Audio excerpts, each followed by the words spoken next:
When I first started self improvement, I thought it was a destination. Turns out it was just one piece of a bigger puzzle. And honestly, that realization changed everything. For years, I was obsessed with self improvement, the perfect diet, the proper meditation, no fab streak, productivity hacks, and whatnot. I was obsessed with self improvement. In these, some of them worked and some of them failed. But there was always this empty feeling. I felt a void in me. Today, I want to share what I learned when self improvement stopped being my entire world. So, we'll divide this into 5 sections. So, at number 1, it is the trap. Let's be for real. Self improvement can be really addictive.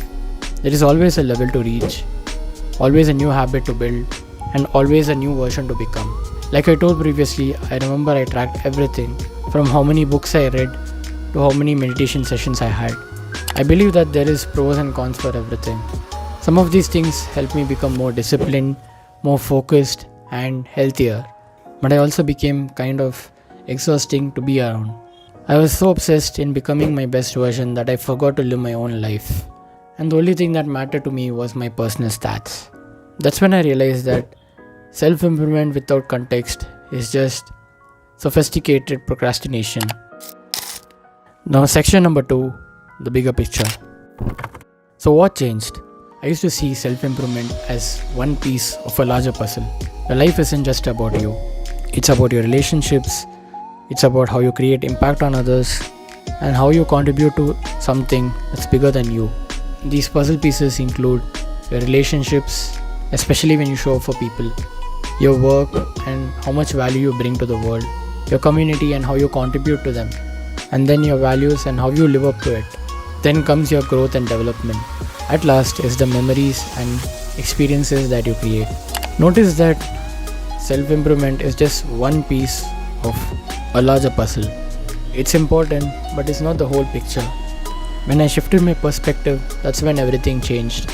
Instead of obsessing over self-improvement, ask yourself this: how can I contribute to something that's bigger than me? Section number 3, we have practical shifts. So let me share some shifts that made a huge difference in my life. Shift number 1, from internal to external focus. So when we are insecure or when we feel lost, we start taking things too personally. My only purpose of meditation was not only to attain peace, it was to be even more present during a conversation with others.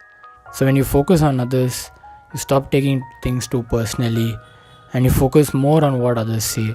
So shift number 2, from perfect habits to flexible ones.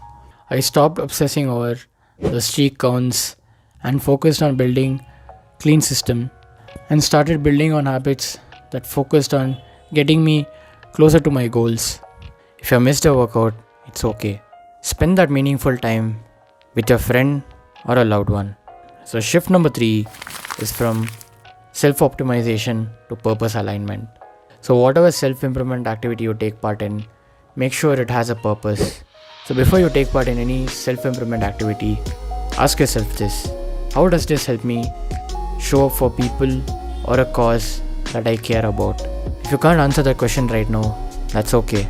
It's not worth your time right now. So section number 4 is the paradox. So here's a beautiful thing that I realized: that self-improvement is not a main character of your story. Why is that?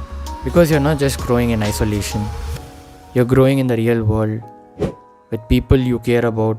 Plus, discipline became a lot more easy and fun. Instead of becoming someone who can't stop talking about their morning routine, I became a person who shows up no matter how I felt. Remember that people don't care about your meditation streak. They care about how calm you are and how you handle situations. Now the last section is finding your puzzle. Ask yourself the simple questions. What do you want to be remembered for? When do you feel most alive and useful? What problems you genuinely want to solve and how? And who are all the people you want to serve and care about? Your answer to these questions will help you solve the puzzles of self-improvement. So in the end, I want to say self-improvement is not bad. What habits I did back then is still helping me today. So what I want to say is, your life is bigger than just your personal development. Your growth matters most when it's in service of something bigger than yourself.